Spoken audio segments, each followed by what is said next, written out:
কথা বলেন ঠিক কিনা? আমার বন্ধু খেয়াল করে শুনবে, আজ থেকে 350 বছর আগে একটি ঘটনা হয়েছিল। খেয়াল করে শুনবেন। আমার আল্লাহ রাব্বুল আলামিন কোরআনুল কারীমের মধ্যে বলেছেন, আমি কোরআনুল কারীম নাযিল করেছি, এই কোরআনুল কারীম আমি কেমন করে হেফাজত করব?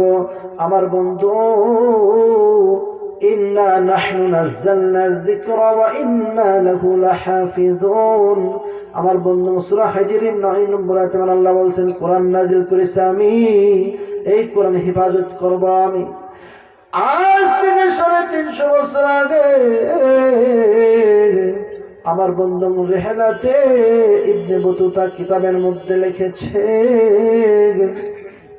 সৌদি আরব থেকে একটি জাহাজ মালদ্বীপে তখন এসেছিল। মালদ্বীপে সবাই মূর্তি পূজা করতো। আমার বন্ধুগণ, ওই মালদ্বীপে ইসলাম কায়েম হয়েছিল কিভাবে? এইরকম একজন ছোট্ট 12 থেকে 15 বছর বয়স হবে ছোট্ট একজন হাফেজের মাধ্যমে মালদ্বীপে আমার বন্ধুগণ কালেমার দাওয়াত পৌঁছায় দিয়েছে। কিভাবে হয়েছে ইবনে বতুতা তার কিতাবের মধ্যে লিখেছেন, সৌদি আরব থেকে একটি জাহাজ মালদ্বীপ পর্যন্ত এসে যখন ডুবে গেল, সবাই মারা গেল। একটা কোরআনুল কারীমের হাফেজ ছিল, 12 থেকে 15 বছর বয়স। এই হাফেজ সাহেবকে আমার আল্লাহ বাঁচায় দিলেন। বলেন সুবহানাল্লাহ। একটা তক্তার ব্যবস্থা করলেন, সেই তক্তার উপরে হাফেজ সাহেব বসে আছে। জেলেরা মাছ মারতেছে। মাছ মারার পর সবাই তখন বলল, কি ব্যাপার? জাহাজ ডুবে গেছে, সবাই মারা গিয়েছে, এই ছেলেটা কিভাবে বাঁচলো? তার চেহারা সেটা সুন্দর, ছেলেটাকে নিয়ে এবার সেই যুগের মানুষকে বিক্রি করা হতো। বাজারে নিয়ে গেলেন হাফেজ সাহেবকে বিক্রি করার জন্য। অনেক টাকা চাইলেন, কেউ তাকে নিতে চায় না। দেখতে দেখতে দেখতে দেখতে অনেক সময় চলে গেল। একমাত্র একজন মহিলা ওই বাজারে এসে তখন জিজ্ঞেস করছে, আমার টাকা পয়সার কোনো অভাব নেই, যত টাকা তোমার প্রয়োজন আমি দেব, এই ছেলেটাকে আমার কাছে দাও। ছেলেটাকে নিয়ে এবার চলে গেলেন। তার স্বামী মারা গেছে, একটি মেয়ে আছে বিয়ের উপযুক্ত, এবং এই ছেলেটাকে নিয়ে গেলেন। নিয়ে যাওয়ার পর আমার বন্ধু কিছুদিন পর ওই হিন্দু ব্রাহ্মণী ওই মহিলা কাঁদতেছে আর বলতেছে, হায় ভগবান, হায় ভগবান, আমার একটা মেয়ে, সে যদি মারা যায় তাহলে আমার কি উপায় হবে? এই কথা বলে যখন কান্নাকাটি করলো, এবার হাফেজ আবুল বারকাত ইউসুফ গরবরী রহমাতুল্লাহ আলাইহি হাফেজ সাহেব বলতেছেন, মা কি হয়েছে মা, কেন তুমি কাঁদো? এই মহিলা কাঁদতে বলতেছেন, বাবা তুমি ছোট্ট মানুষ, তুমি বুঝবা না, তোমার কাছে বলে কোনো লাভ নাই। ও মা কি হয়েছে মা বলো? আমাকে যেহেতু আপনি কিনে নিয়ে আসছেন, আপনি আমার গার্জিয়ান, আপনার বিপদ আপদ দেখার আমার দায়িত্ব আছে। ও মা কি হয়েছে বলো মা? হিন্দু ব্রাহ্মণ মহিলা বলতেছেন, বাবা গো,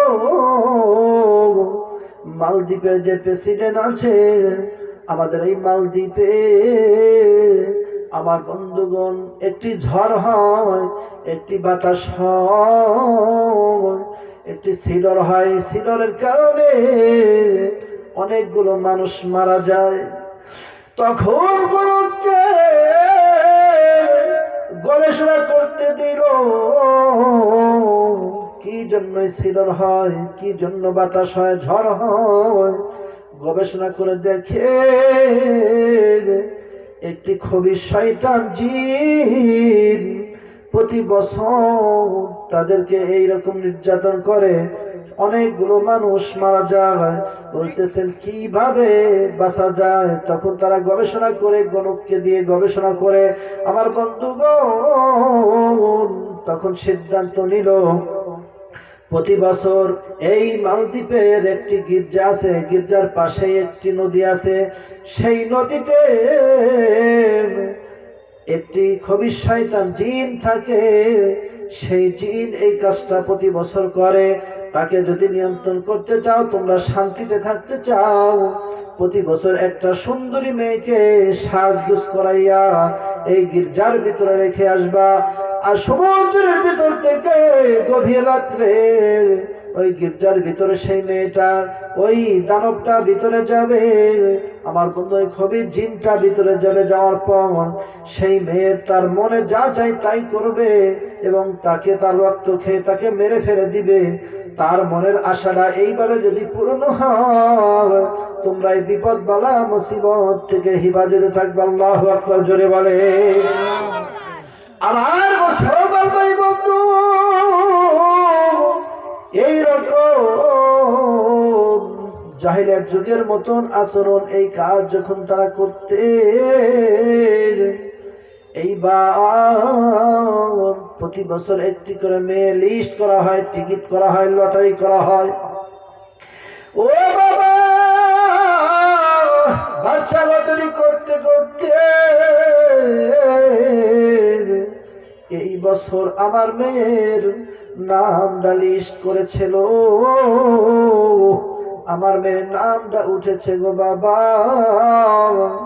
তাই আমাকে নোটিশ দিয়েছেন আগামী সপ্তাহে অমুক তারিখে আমার মেয়েকে তারা নিয়ে যাবে সাজগোজ করাইয়া। বাবা,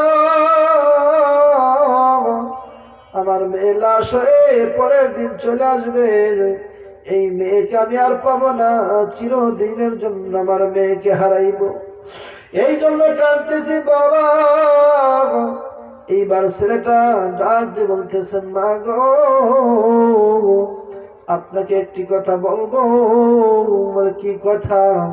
আগামী সপ্তাহে মনে করেন একটা বার নির্ধারণ করেন, ওই বারে ওরা যে টাইমে আসবে তার আগে আমার বোনকে তার নানির বাড়িতে পাঠায় দিন।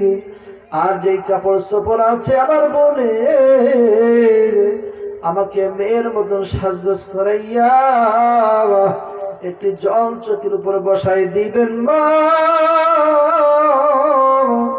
বাকি যা হয় আমি দেখব, আমার আল্লাহ আমাকে হেফাজত করবে। আল্লাহু আকবার বলে। এ তো বাবার বলতে চান না, যদি তোরা খেয়ে যাও বাবা,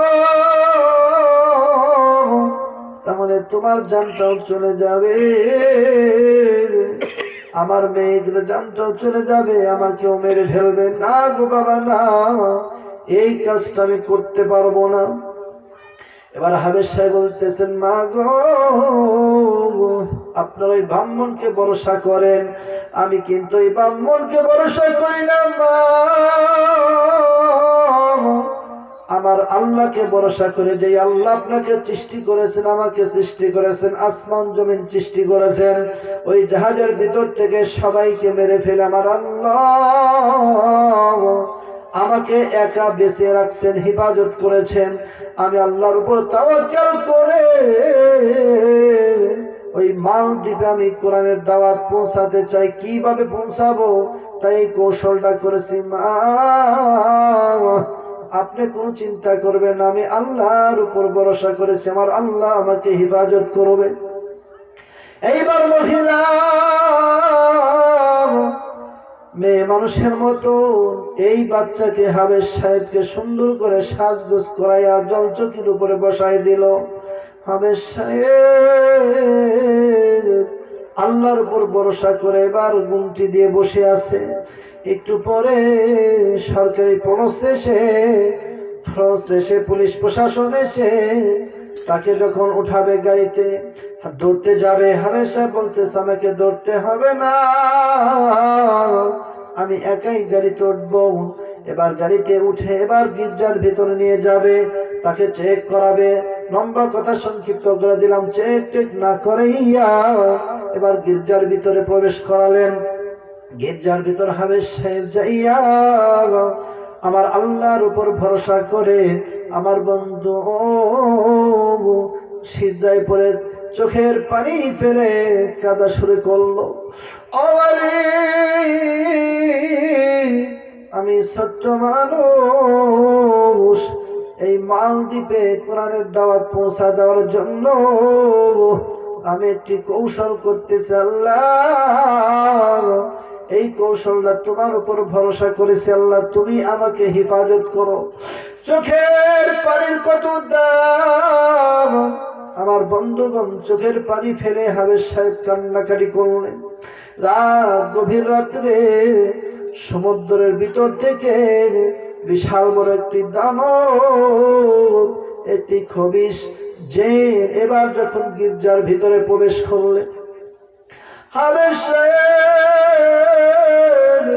আমার বন্ধুগণ বসে আছে মানুষের মতন। সেই খবিশটা তার সাথে কথা বলতেছেন, দেখ তুই কে, কেন তুই এসেছিস? বলে এসেছি এই জন্য, তোমাকে দুনিয়া থেকে নির্মূল করার জন্য এসেছি। বলে দেখি তোর ক্ষমতা বেশি না আমার ক্ষমতা বেশি?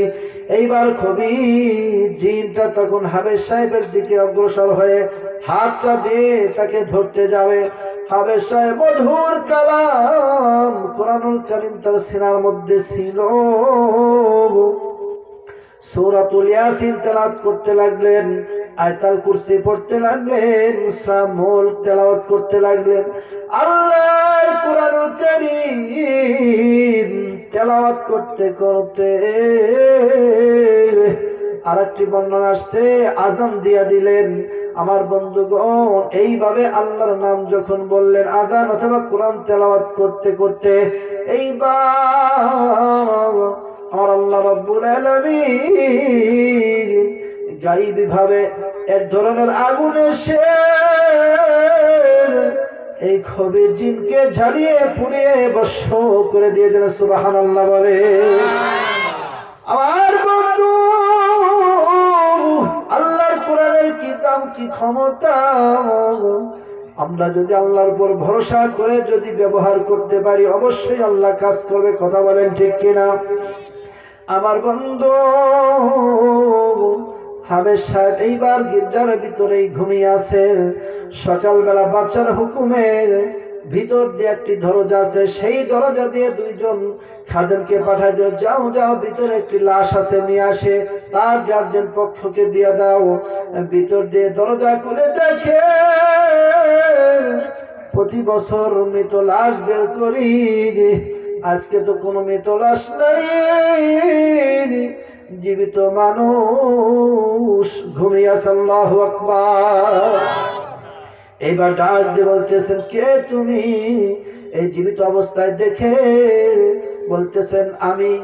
নাম বললেন, নাম ঠিকানা পরিচয় সব বললেন তারা। এবার বাদশার দরবার চলে গেল। বাদশা যাবো না, তাড়াতাড়ি ভিতরে আসুন, দেখেন কি কাণ্ড কারখানা হয়ে গেল। প্রতি বছর মৃত লাশ বের করি এবং মেয়ে মানুষ বের করি, তো দেখা গেল প্রথমে মেয়ে মানুষ, এ তো মেয়ে মানুষ নয়, এটা একটি ছেলে মানুষ। এবার বাদশা চলে আসলেন, হাবেশ সাহেব বিস্তারিত ঘটনা বললেন। বলার পর বলতেছেন, বাদশা আপনারা শিরকি কাজ করেছেন, অন্যায় কাজ করেছেন। এই মালদ্বীপে অন্যায় কিভাবে প্রতিহত করা যায়, ওই দানবকে কিভাবে শেষ করা যায়, এই জন্য কৌশলে আমি এখানে এসেছি। সরাসরি আসলে আপনারা হয়তো দাওয়াত পৌঁছাইতে পারতাম না, আপনারা হয়তো মানতেন না, তাই কৌশলে এইভাবে আমি এসেছি, আর কোনো ভয় নাই। আল্লাহ আমার সিনার মধ্যে 30 পারা কোরআন দিয়েছে, এই কোরআনের বরকতে আমি তাকে শেষ করে দিয়েছি। সে মারা গিয়েছে, আর এখানে সিলর হবে না, বাতাস হবে না, জ্বর হবে না, কোনো সমস্যা না, আপনাদের কারো কোনো ক্ষতি হবে না। এই কথা অবশ্যই বলার সাথে সাথে